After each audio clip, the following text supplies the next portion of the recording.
Okay, here we go. I am an academic. I apologize beforehand.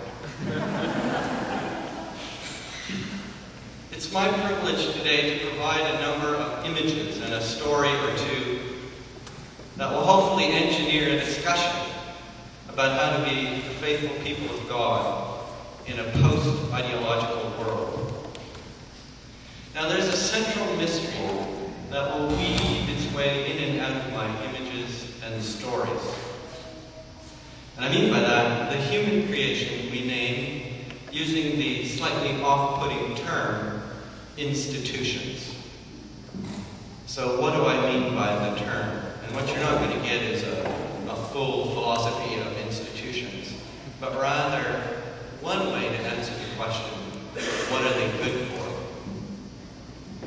Here's the first of our images. I want you to imagine in your mind's eye young children on a playground. See how much time and effort they spend figuring out what they're going to do together. They spend oodles of time and energy establishing rules, then challenging, defending, and interpreting them, especially when the play is free-flowing, when the games are being dreamed up on the fly and do not come with preset rules and practices. Now, once children have decided on the rules and their interpretation, they can actually play. And as long as they buy into the rules and the way they're operating in the play of the game, all proceeds smoothly and efficiently. However, once the rules are successfully challenged, say by a new group of kids joining the game, play stops until a new consensus can be achieved or they run out of time, it's supper time. If, on the other hand, a consensus on rules hardens and comes to be sustained over multiple play sessions, the time spent figuring out and interpreting the rules and defending them from new challenges shrinks almost to nothing. And it's then that you realize just what an achievement uninterrupted play represents. Okay, so that's the image. I'm suggesting we think of institutions as something like hardened consensus around the rules for different kinds of social functioning, economic functioning, political functioning, educational, religious, recreational, and so on. Without such institutions, without such hardened consensus, the social interactions of people need to be ordered on the fly, and that takes enormous social energy and time. And this is especially so when the interactions persist across human generations because they organize perennial dimensions of human community, like childbearing, or dispute resolution, or skill acquisition, and so on. Institutions then pattern social behavior so that groups do not always have to figure out how its participants are to act vis-a-vis each other and in the social functions they are to perform together. Institutions preserve default positions with respect to a wide range of social and cultural practices, and in so doing, they bank social energy that can then be spent on the practices themselves, on exploring new practices when the old ones no longer serve the common good. And in this way, you can think of institutions as the very battery cells of human culture. This image should let you see that institutions are a social good. It should also suggest that societies really can't do without institutions if they are to act effectively, rather than to have us disagree endlessly about how to act. Still, if institutions are in principle instruments of our social good, that is not how we tend to think of or experience our most successful institutions these days. Just watch the news. On the contrary, we live in a culture that suspects its most expansive and successful institutional disagree on which ones we don't like. We point our suspicion at many often conflicting directions, at big government or big business, at the media or big labor, at distant ecclesiastical hierarchies, or ivory tower intellectual establishments. But we've noticed a thing or two about these institutions. First, they're very large. Second, they're very complicated and therefore hard to negotiate a way in, through, or around. I mean, we've all sat on the phone, right, pressing numbers to get into the bank to do some bit of transaction. Three, they change things quite apart from what we think of the changes. And four, they're nearly impossible to avoid in the ordinary course of our lives. British band Pink Floyd had a talent for such suspicions when it sang the things that wall people in. About each one of the expansive institutions we've learned to distrust, it could be sung, all in all, it was just another brick in the wall. At the same time, we often say that the world in which these institutions expand is getting smaller. Certainly the global economy advertises world shrinking in its very name. And that name points to a vast array of electronic, market, and financial instruments, an internationalized Western culture with its ubiquitous media and ever-changing yet ever the same style sheets. Maybe the world seems smaller because under the global impact of its most expansive institutions, we human beings all seem to have come to look and sound the same, in the same boat, flying the same glacier-fed and rising seas, wearing the same clothes, humming the same pop and praise tunes, speaking the same pidgin or international English. Older, more organic forms of community, traditional faith communities, to name some obvious examples, fade in power and reality. They seem archaic, even when we recognize strengths that we would dearly wish to preserve in our changing present.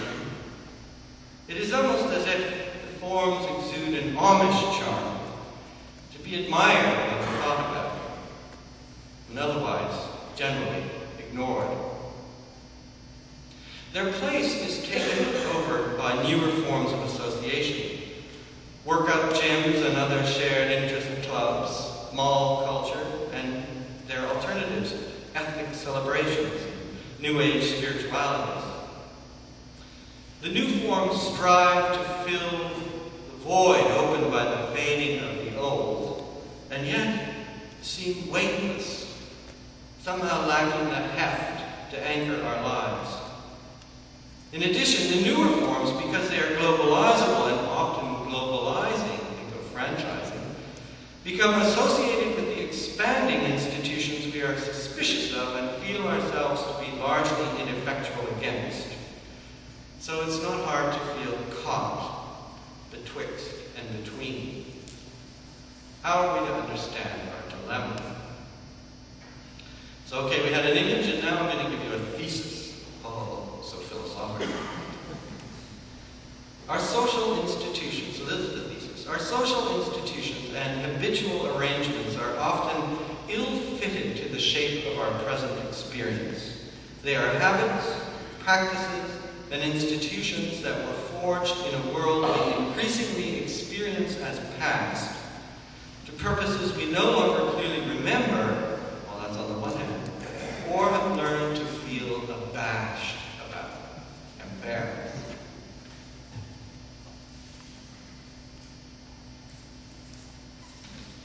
Pink Floyd, I have to admit, I was nerdy when I was young enough to be hip. I thought it was a person until very recently, so I've changed that in this version. Pink Floyd can be heard making a similar point if its daddy is understood to be the world experienced as past. So the group sings at a certain point, "Daddy's flown across the ocean, leaving just a memory. Snapshot in the family album. Daddy, what else did you leave for me? Daddy, what'd you leave behind for me? And then, all in all, it was just a brick in the wall. All in all, it was just all bricks in the wall. So how did we get to this point? And what are the implications of having gotten here? Well, I'm a scholarly storyteller, and I have a story in 5 chapters to tell in response to these questions. I wonder if it might help. Later we'll try and see by looking briefly at new political patterns before the break, and then look at the institutional church in greater detail this afternoon. In the back of our minds, we should have this question. Must our institutions always be just more bricks in the wall? I've provided an outline because I'm too terrified of technology to have prepared a PowerPoint. I did for an earlier version of this course and this talk, and got so muddled that I thought, never mind, I'll do it the old-fashioned way. So I won't repeat the deliberately pedantic titles of my chapter. You can imagine a thick and slightly boring history. So here you go. Our story begins in Europe, as stories of Western culture do. Europe long understood itself in terms of unity. One king, one church, one faith, one baptism. By 1850, however, Europe came to accept, grudgingly, and only after much bloodshed, that her societies contained and could be said to be made up of multiple communities. By the later Middle Ages, she acknowledged her division into multiple states. The Reformation added competing Christian sects. The French Revolution entrenched competing social classes, while the Industrial Revolution and the failed revolutionary movements of the late 1840s did the same for economic classes. As a result, by the second half of the 19th century, Protestants, Catholics, Socialists, Marxists, liberals, monarchists increasingly jostled each other about as they competed for attention and allegiance within Europe's many societies. They were going to have to script their interaction and channel it in specific directions if anarchy was to be avoided.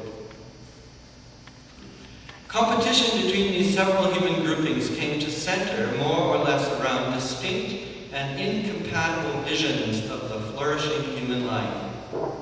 These visions could be drawn from different sources, from religious sources, philosophical sources, artistic or scientific sources. But for political purposes, they were articulated as if they were a vast, logical deduction emanating from a single guiding idea, the historical dialectic, say, or rational choice, or if you're a Reformed Christian, creation, fall, redemption. This self-consciously conceptual way of presenting a communal vision of life is what I mean by the term ideology. Ideologies were thought to be able to compete on a level playing field because they all claimed and looked to have the same rational structure and coherence. Of course, the visions themselves were drawn from various and sometimes incompatible sources. The organization of an ideological vision, then, as a deduction from a single guiding idea, involved both a translation and a purifying or rationalizing, a diminution of the community's mixed and messy resources. Each ideological community worked to mobilize popular support for its vision so as to extend its sway society-wide via disciplined communal action. Great effort was invested in the construction of institutions. In fact, institution building was understood to be the key, for institutions were seen to be the most effective means to organize and deploy communal energy and activity in a wide range of social situations. So, political parties for politics, school systems and universities for civic formation, labor unions and chambers of commerce for economic life, hospitals for healthcare, farmers' federations and cooperatives for rural stability, media networks, newspapers, artistic guilds, and so on for cultural development. Now, the institutions that were built were made for competition. They were made to defend a community from external threat and thereby endowed with the power to enforce or coerce communal solidarity, and were given a fixed identity. They were also intended to act as jumping-off points for attack. That is, they were structured with a universalizing drive, or better, a competitive impulse to grow at the expense of the competition until they dominated the whole of society or social sector within which they existed. All right, so that's the situation that emerges after 1850. So now we pass on to chapter 2. After 1850, some institutions of impressive antiquity lost their way in the new ideological situation. They were unable to adjust to the new world and passed away. The duel, for example, long an instrument within the political culture of European aristocracy, was reduced to the fictional world of the adventure novel. Other institutions adapted.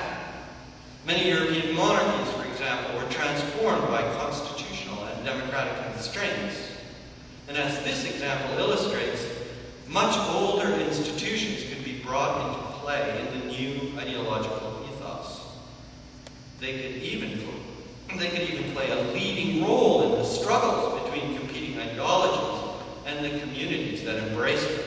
For example, churches became the central institution of a number of such ideological communities in the last half of the 19th century. The Catholic Church in many parts of Europe, and the Reformed churches in several other parts, most notably the Netherlands. So what I'm saying is, one society after another accommodated itself to the simultaneous existence of several ideological communities in its midst by reorganizing to a pattern that achieved its most self-conscious form in the Netherlands of the first half of the 20th century. Ideological communities were positioned to exist side by side in vertically organized pillars that together supported what might be called the shared roof of the social edifice. And by roof, I mean the national political institutions where political leaders found ways of accommodating each other in service of societal peace.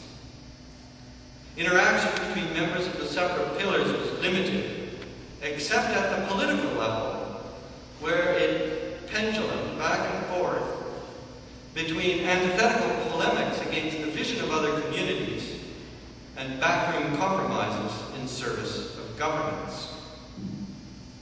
Now, whereas the Dutch developed the most self-conscious form of pillarized society, less explicit forms developed in most other Western European countries, forms that were able to maintain themselves more or less into the third quarter of the 20th century, although if you go to Naples today, you still see a functioning communist pillar in Italian society, and there are places in France where southern France is still largely a communist and socialist pillar.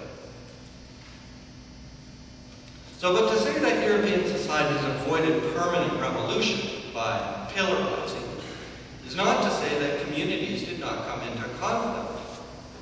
Rather, throughout the second half of the 19th century, conflicts between competing ideological communities striving to realize incompatible communal visions of social flourishing became ever more intense.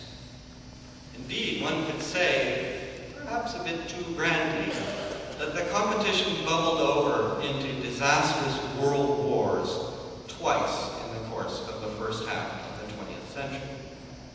So that's chapter 2. Now we're on chapter 3. While the pattern of the story so far works well for 19th century Europe, it works less well for 19th century North America. Two features of the North American experience worked against European patterns in the society of the New World. In the first place, there was a sense that grew very strong by the first half of the 19th century that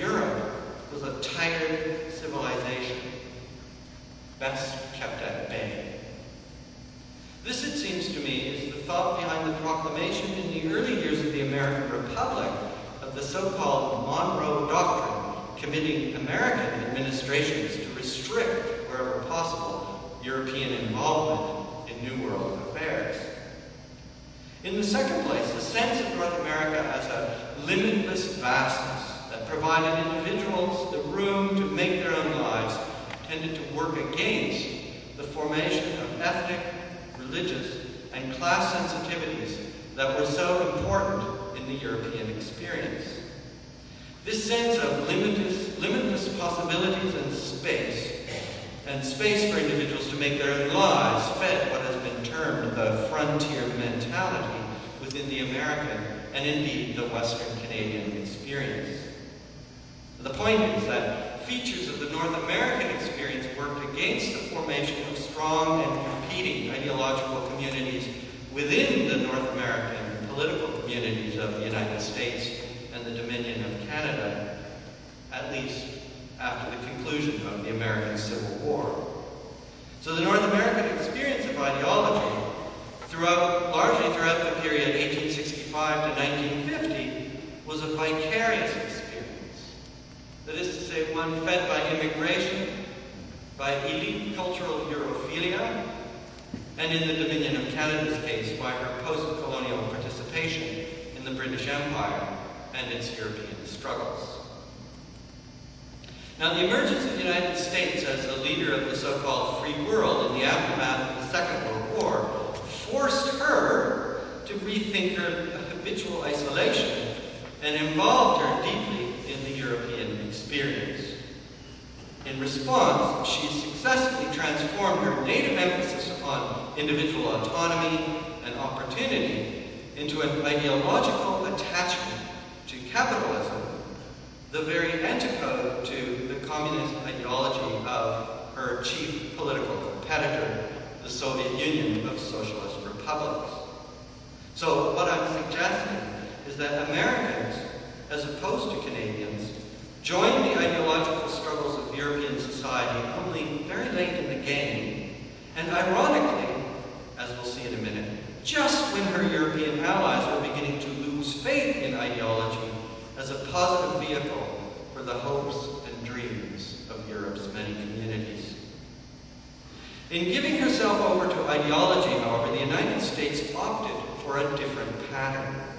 Rather than recognize and choreograph the interaction of multiple ideological communities within its political jurisdiction, the United States attempted to construct the whole of itself as a single ideological community, and with the hope that it could extend this community beyond its borders to include the societies represented by its far-flung allies, and perhaps eventually the world. I think that's where you get the light on a hill theme and so on and so forth, sort of reborn, given it a meaning in the post-World War II situation. Two North American Christian communities, however, have tried to work for a recognition of competing ideological communities within the societies of Canada and the United States. And I'm speaking of the Reformational Christians within the Reformed world, especially in Canada, and the Christian right in the United States. Both of these communities have spent great energy building their church and parachurch organizations into the central institutions of respective ideological communities or pillars. The first, under the influence of the Reformed experience in the Netherlands, that provided them their memory and model, and the second, in order to fight the culture wars of the sense that American society unfolds two ideologically divided communities, the one religiously conservative, the other secularizing and liberal. We'll return to this a little further on. I know it must feel funny for many of you. I mean, like, as if I'm not a Reformational Christian, right? Like, I'm doing this as if I'm an object, or many of you are objects. But I thought it was an interesting way to go, to look at yourself as, those of you who would identify yourself as Reformational Christians, to look at yourself as something outside of yourself, as that can be done. We'll all get confused, but that's why there's coffee. Chapter 4. As I said earlier, the competition of ideological communities and visions for dominance within European states reached its climax in Europe's 2 world wars. The self-destruction was enormous and unbearable, and people of all ideological persuasions began bit by bit to lose faith in the communal visions that had seemed to guide them to such catastrophes. Now, this loss of faith was first covered over by the outbreak of the Cold War. The worldwide competition between the United States and its allies on the one hand, the Soviet Union and its allies on the other, lasted, as we know, well into the second half of the 20th century, ending only in the 1990s with the collapse of the Soviet Union. What must be realized, however, is that the fall of the Soviet Union was long preceded by a general loss of faith in the communist ideology. Ordinary Soviet citizens ceased to study Marxist theory with any enthusiasm. Party membership became a matter of social advancement rather than conviction.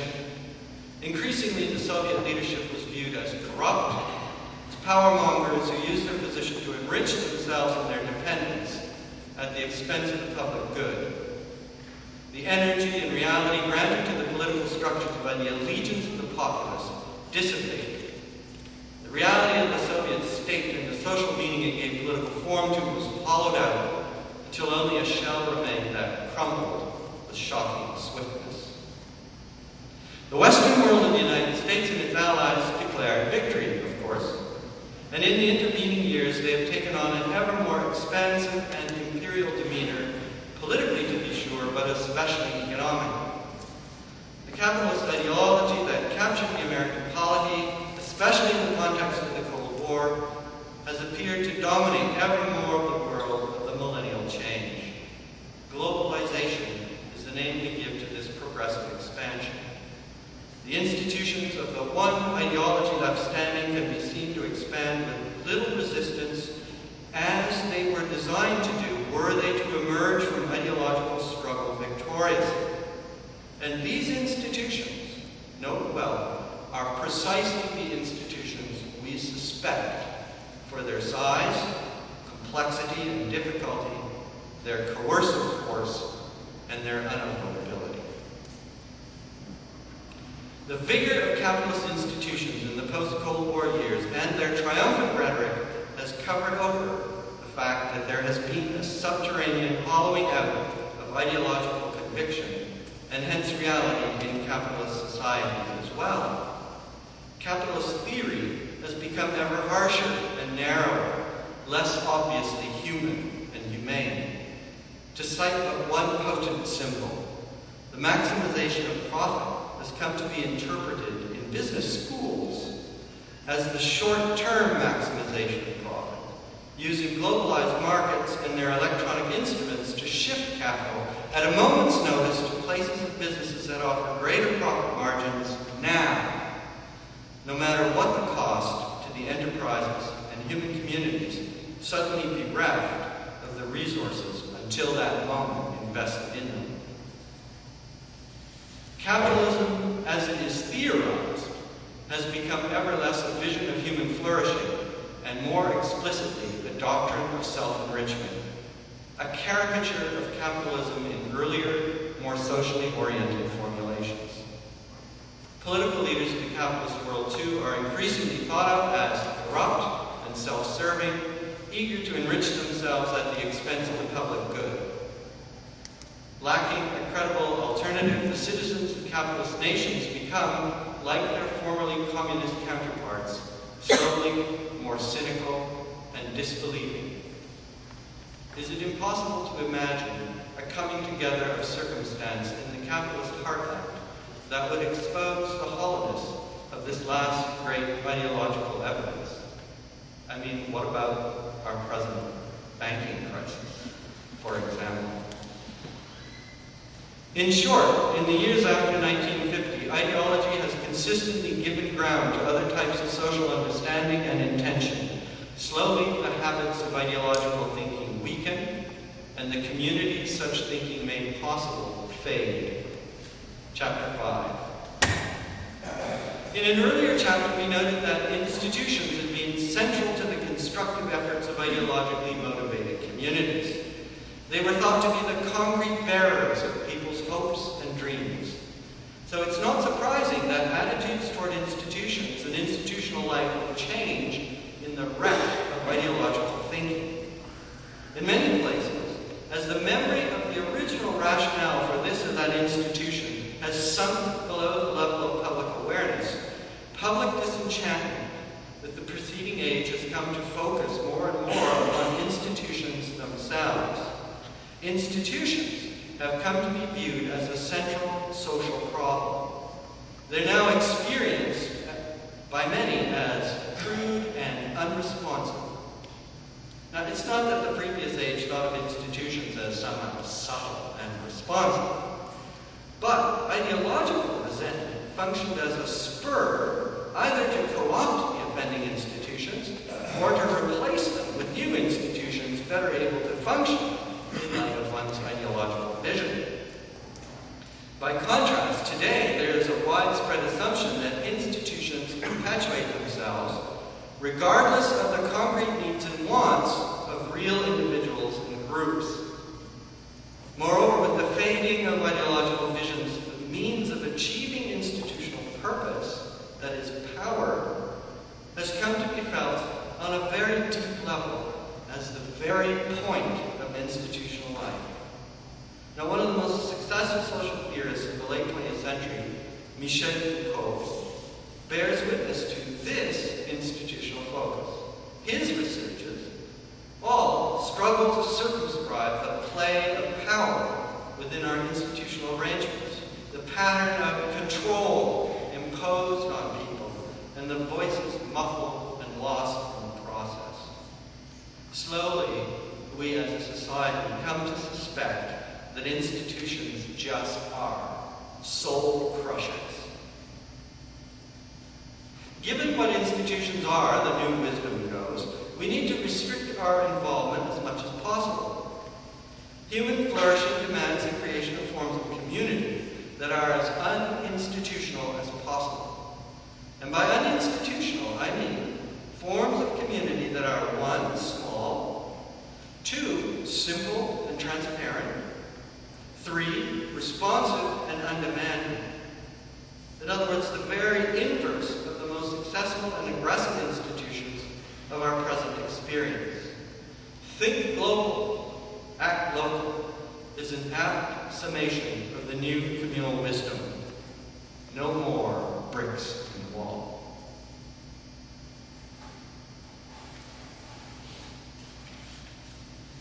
Now, this last chapter marks out what I'm claiming to be our present ethos, for better or worse.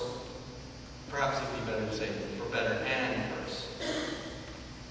We get a small confirmation of this when we look at emerging patterns of politics and political engagement.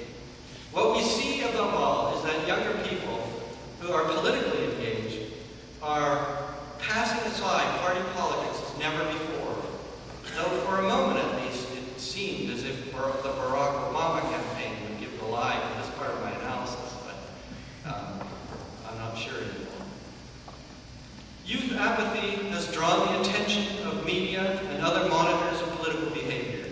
It has become a worry for leadership of traditional institutions of political life.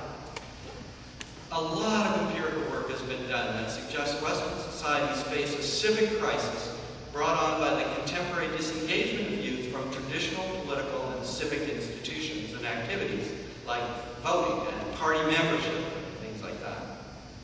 Many researchers point to high levels of youth political cynicism and low levels of political interest, an underdeveloped sense of civic obligation. The sociologist Robert Putnam's work has argued forcefully for this pessimistic assessment. Just a little snippet from him. Quote, young people do not just refrain from party politics, but also from civic engagement, from membership in voluntary associations, and various forms of formal and informal interaction. End quote. So that's a pretty pessimistic judgment. Now, lots of scholars resist Putnam's conclusions. They claim that though the strained relationship between youth and traditional political associations is undeniable, this should not be taken to mean that young people have lost interest in politics and public affairs. Rather, says O'Toole, that would be Putnam speaking,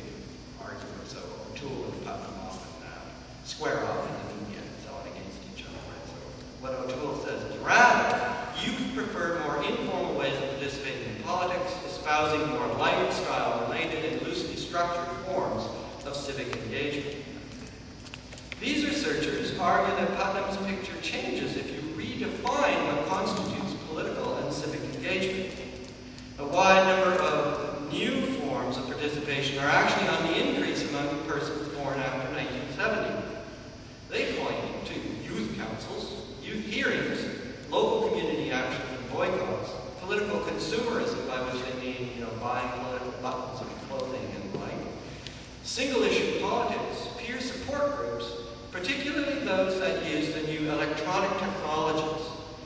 Indeed, recent Canadian studies have pointed to an inverse relationship between youth voter turnout on the one hand and youth activity on the other. As voter turnout rates fall, participation in alternative modes of politics increases. Ellen Cantelier cites a 2004 American study that makes the point, quote, scarcely audible amidst the hubbub over piracy and pornography and the clamor of the media marketplace, a low-profile civic upsurge created for and sometimes by young people has been taking root on the net. Hundreds of websites have been created to encourage and facilitate youth civic engagement, part of an emerging genre on the internet that could loosely be called youth civic culture. End quote. The Canadian researcher Brandy Bell has surveyed internet sites, the hundreds, in fact, of the huge list in some of the stuff that she's published, has surveyed internet sites and the political culture they express. The sites encourage youth to think of themselves as citizens of both their local community and nations, as well as citizens of the globe. Through youth-led projects at the local level, youth engage with their local communities, but also connect with other locally based projects to create larger national and global networks of youths working with internet technologies. The marks of a post-ideological political behavior, with its disengagement from the institutions most profoundly shaped by the needs, tactics of the past ideological age, political parties, formal franchise, and the like, are clearly in evidence. Moreover, the most innovative moves being made with an eye to political engagement create structures that look little like those of the age of ideology. They tend to be small, flexible, with a concrete local focus, but using technology to tie local activism into a virtual global network. This is, of course, not only true of the new civic initiatives among Western youth, but chillingly also the very pattern of militant Islam. Think global, act local, indeed. So that's the story. So if I read youth political culture right, it points to institutional forms that look nothing like the coercive and globalizing forms inspired by modern ideology. Does that have something important to say to us as we face the challenge of institutional life? It